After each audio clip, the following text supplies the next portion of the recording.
My name is Dan Obar. I am the infrastructure manager for the Department of Corrections here in Nevada. The Nevada Department of Corrections is one of the fastest growing in the nation because we're mirroring the population growth within the state.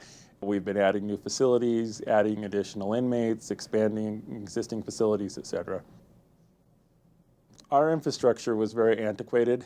One of the problems with the previous system was that a record would not transfer between institutions for several days. So you could have security implications. Let's say that you move an inmate because of a fight with a gang. They don't know at the new facility for several days always what the problem was because all the paperwork doesn't necessarily go the same day. So it was a security issue that we had to implement a new system that was centralized, that was real time, and in order for that to work, it had to extend to every facility in the entire state. We have the Nevada Offender Tracking Information System, and we call it NOTIS, and it is a Java-based application, comes up in your web browser, and it's real-time centralized with an Oracle backend. It's essentially an entire correctional management system.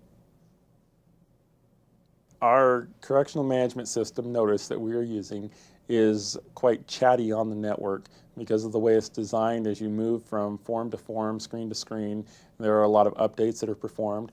The nature of an Oracle form is such that you have to download all of the components of the form to the workstation each time. There are jar files that need to be downloaded, there's images that need to be downloaded, etc. And each of these is very redundant, very chatty, and they're all things that proxy can solve or that can accelerate dramatically. It was so slow that it was essentially unusable. They would hit tab to move to another field on their application, and it might be 30 seconds before the cursor begins to flash again. We kind of just started searching the internet for any technology that would help us fix this problem. We didn't really look at WAN acceleration per se. We didn't know what we were looking for. We just knew that we needed a solution to the problem. We found several vendors online and just started making phone calls and asking them, what can you do? What we found with the Blue Code is you can proxy the traffic, you can restrict traffic, you can shape it, you can do a lot of things to it so that we can conserve bandwidth for this application, make this application perform better even on a good line. To pull up a screen, the opening screen in our primary application took approximately 54 seconds the first time we tried it over a satellite link. That was supposed to take less than 3 seconds over a WAN connection. With the Blue Code in place, it dropped to 8 seconds without doing anything. And at 54 seconds, let's say you got a busload of 30 people that came in, it's going to take you a half hour just to get them through the gate and process that they've arrived. With the Blue Code devices, you might get that down to 5 minutes. So it's a significant change in their operations.